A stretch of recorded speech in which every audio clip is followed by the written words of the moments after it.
Merpati. Raja Wali ku apa? Di ben iso terbang tinggi tapi gak oleh menclok ado-ado. Kon mulai meneh. Bener nggak? Raja Wali kan nggak mungkin ngandang di rumah. Ya anakmu kan nggak mungkin ngandang di rumah karena mereka punya usaha dan pinter keluar dari rumah. Anakmu dadi merpati sembarang gak iso meneng di omah. Loh, itu suatu berkat. Sampean pingin dadi anakmu dadi Raja Wali apa dadi merpati? Lek dadi Raja Wali bisa mencari sandang pangan sendiri di luar.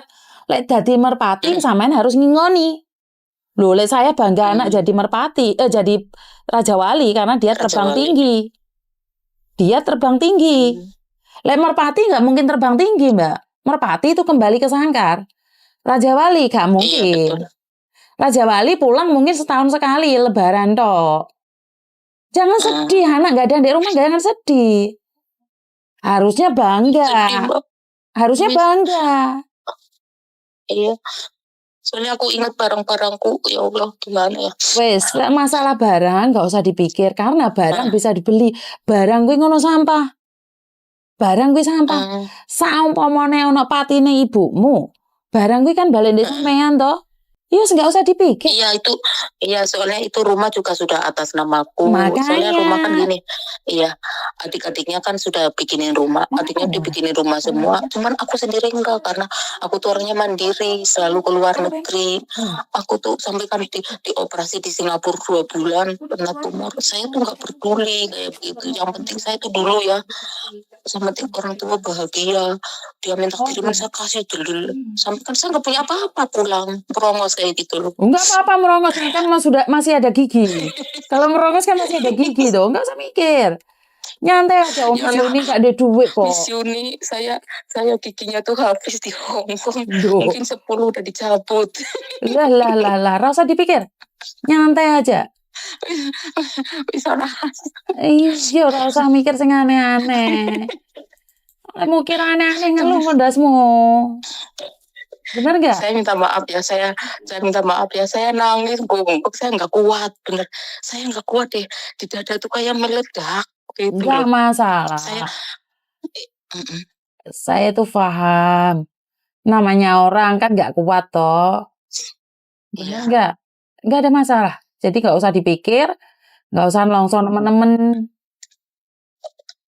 Terus gini Mimis, saya kan selama ya waktu lebaran kemarin memang saya kirim buat orang tua, walaupun bagaimana kan kadang-kadang saya kirim ke orang tua. Habis itu saya nggak mau kirim lagi kayak gitu. Itu gimana ya? Tapi orang tua aku tuh 1 bulan dapat apa ya? Dapat PNS kayak gitulah ya. Maksudnya, tapi cuma sedikit. Tapi orang tua aku begini, saya tuh nggak mau kirim sama dia. Satu, orang tua aku punya sawah, terus punya bulanan juga, tapi nggak banyak. Tapi kalau dikasih duit itu dikasih orang gitu, maksudnya kasih adik lah apa anu. Terus nanti ngangklonya tuh ke saya kayak gitu, makanya saya nggak sukanya kayak begitu. Tapi selama saya 3 tahun ini saya nggak pernah komunikasi sama orang tua, itu bagaimana ya, berdosa kah saya? Berdosa dan tidak, kadang-kadang butuh waktu untuk menenangkan diri. Ya udah nggak apa-apa. Yang penting kamu jangan dendam sama dia, piye-piye to ibumu dhewe. Ya kalau misalnya saya nangis lagi nih. Kalau orang tuaku sudah nggak ada, misalnya masih 4 tahun saya di sini, itu bagaimana ya Miss ya? Jangan berpikiran jelek. Itu namanya kamu mikir tentang masa depan yang belum jelas. Jangan punya prasangka yang jelek. Jangan mikirnya kaduan. Kok mepet tembok ketatap kok. Gitu. Udah mikir sing aneh-aneh. Sekarang kamu dia masih hidup, dijagain aja. Wis bene kelakuannya dhek ya apa? Karena seorang ibu tetaplah ibu. Ibu adalah ibu. Terus gimana ya yang barang-barang dipakai, ada kayu, ada apa, itu buat membangun adikku, itu bagaimana ya? Apa diikhlasin apa gimana? Diikhlasin lah. Donyo kena digoleki. Ngerti nggak? Oh gitu ya. Iya, nggak usah pikir. Nggak usah dipikir yang aneh. Soalnya tuh saya tuh banyak masalahnya gini. Dulu tahun 2010 kan saya nabung anakku kan 30 jutaan saya kasih ke orang tua dideposit, dia diambil semua, habis itu buat membangun rumah adikku itu. Jadi anakku tuh melongo, nggak punya apa-apa. Itu bagaimana ya itu? Maksudnya apa diikhlasin apa gimana ya? Ya kamu sudah diberikan sama dia. Sudah diberikan sama dia, ikhlasin aja Mbak. Cari lagi. Wes, tetap ikhlas saja. Wes, rezekimu tidak akan kurang. Kamu menyenangkan memang. hati orang tua, rezekimu nggak akan kurang. Memang rezekiku nggak itu, saya dari majikan majikan yang dulu itu, ya sekarang sih alhamdulillah masih komunikasi baik. Saya kalau Chinese itu saya suruh ke sana, saya dikasih duit. Kalau saya ulang tahun di sana, saya dikasih cake, kasih ulang tahun. Jadi saya selama kerja di sana saya dapat sawah, kalau dijual ya mungkin ada 1 M lebih duitnya, alhamdulillah. Terus saya bisa renov rumah, maksudnya itu rezekinya di situ. Makanya ya, tapi kan saya nggak bisa balik ke sana lagi karena saya sudah nggak kuat di sana, kan rumahnya besar gitu. Jadi saya nggak kuat itu. Saya sudah bilang sama majikan sana yang pertama, saya minta maaf sekali saya nggak bisa ke sana karena saya love baby, maksudnya saya sayang baby, pura-puranya gitu, padahal saya nggak kuat di sana, kerja di sana. Oke, intinya tetap bersyukur apapun yang sampean punya, dan namanya orang tua tetap orang tua. Saya tidak bisa berpikir bahwa orang tua itu menghabisin hartamu, karena kalau dihitung-hitung apa yang dilakukan orang tua kita terhadap kita itu nggak cukup. Begitu juga anak-anakmu, walaupun mereka sekarang sudah terbang tinggi kayak Raja Wali, dia akan kembali ke sangkarnya juga walaupun hanya setahun sekali. Jadi sampean jadi orang harusnya lebih tenang dan ikhlas, itu aja. Apa yang terjadi akan Oh terjadi. gitu ya. Jangan mikir terlalu jauh tentang siapa yang meninggal, siapa yang itu. Karena saya sampean dan saya itu tidak tahu. Kita habis ngomong aja kalau kontrak kita udah selesai sama Tuhan, Tuhan bilang ayo balik, Iya. ya selesai. Jadi gak usah dipikir ya. Iya, Lebih gitu ya. bijaksana lagi. Jangan pernah berpikir yang aneh-aneh, dan sampean pasti bisa.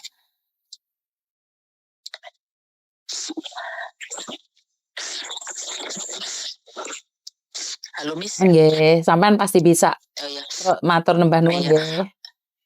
Saya terima kasih banyak sekali ya Allah. Ini saya sudah plong, yakin saya sudah Amin. menangis Amin. haru biru. Itu di depan Amin. saya ada majikanku manggut-manggut. Majikanku kan 24 jam di rumah, suami istri. Tapi baiknya minta ampun. Ya Maksudnya wes. no comment lah gitu. Sukses selalu buat sampean ya. Menurut hidayahnya kayak begitu. Nggih.